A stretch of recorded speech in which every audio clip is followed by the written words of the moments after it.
Hello, welcome to Jazz Is Jazz's MasterClass series at the National Jazz Museum at the National Jazz Museum in Harlem. I am Sekou McMillan, the curator of special projects. My name is Albert Marquez, Zach O'Farrell. My name is Shirazette Titten. And we are in conversation with the legendary Bertha Hope.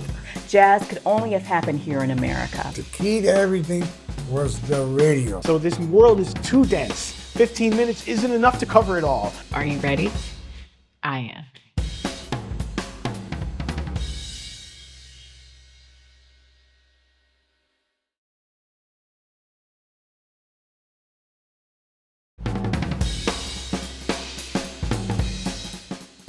You know, it's researching that. He was the first to play for 4 presidents. No other Latin artist. As a matter of fact, no artist played for 4 presidents. So what happens after? So who are the greatest artists that emerge out of? Well, basically the most famous worldwide was Tito Puente. But then the rivalry that you had at the Palladium, which became the talk of Latin music, was the big 3, which was Machito, Tito Rodriguez, and Tito Puente. And they would try to outdo each other. I lived it. I saw that. There was no DJs in between. Right. I mean, one band would get up and the other band would go down. So who was the closing band? Depending. Oh, depending on the night. Depending on the night. It would change. And then they would rehearse at 4 o'clock in the morning. I said, you gotta be kidding. Jimmy told me that. I said, no. They would take turns in rehearsing because they were that good. They wanted to be that good. I am fortunate that I have a lot of live recordings of Tito Puente at Birdland. That's how big he was, because that was done on the radio. The Palladium, unfortunately, Max Hyman never wanted to let. We have recordings because later on, Ernie Anthony, may he rest in peace, he was allowed to tape at the Palladium because Tito Rodriguez, Machito, they told Max, we want him to tape. These are open reels. So we have a lot of. So how would you record back then? I'm telling you, open reel. Open reel? Like you would bring this thing with you? Ernie would bring this contraption from Germany. That's what, because Germany were the only ones that were making open reels. And he would put 1 mic, 2 mics, whatever he could, and you would tape the band. Wow. Different times, huh? Yeah. I mean, to go up there, and then that became a show. Yeah. Because besides taping, you never knew who was going to show up. Bands from Cuba, Fajardo, Aragon, Arsenio Rodriguez, who was blind, who created, they say he was one of the creators of the mambo, blind. But he knew my voice. I would try to, it's a Conzo. That's how we talk. Conzo, that's Talia. Yeah. They pick up that second, Ciao. You never knew who you were going to see. You had the Marcelino Guerras. You had Mario Bausa, which was the musical director of Machito's band. And Dizzy would show up.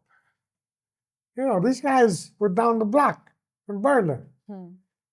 George Sherry, who was blind, would go up and sit in the piano. I mean, I have photos of these guys sitting in the Palladium, you know, George Sherry. Then you had Dizzy Gillespie. And then the shows, you had Mongo Santa Maria, who was part of Tito Puente's band. Willie Bobo was part of the, you know, you had the cream of the crop. These guys who went on to become leaders in their own right. A guy like Mongo Santa Maria, Willie Bobo. Then you had the female singers. You had La Lupe. That woman turned, nobody ever saw a person like this. She turned the whole industry upside down. La Lupe. Did you ever see her? Yes, I mean, I'm hearing from you that I didn't know that I mean, this woman was crazy. They say she was drugged, she was this. No, she was just eccentric. That's how she was. One time, Tia and I, we left my house, we went to the Chez Jose in the Bronx, and she's there. And in those days, remember how you women would have a slip that looked like a dress? Yes. she wore a slip. Right, without the dress. Without the dress. And then she, oh, you're Conzo. And then Tito would tell, Joe, don't stop messing with Joe. Right. I mean, she was a chick. Yeah. We did the Dick Cavett show. She takes her clothes off. She did Johnny Carson with Tito for the marathon. And she started grabbing her breasts. And Tito had to hit the drum a certain way where she said, you're on TV. But just talking about her, I mean, you had Graciela, who was Machito's sister. She was the first female singer. Then music started changing. You had Ella Fitzgerald. You had Billie Holiday. Let's go back and forth. These were the female singers. You had Sarah Vaughan, Sassy, Dinah Washington. Everybody had their own clique. In Spanish music, we had La Lupe. Celia came later in 1963, 64.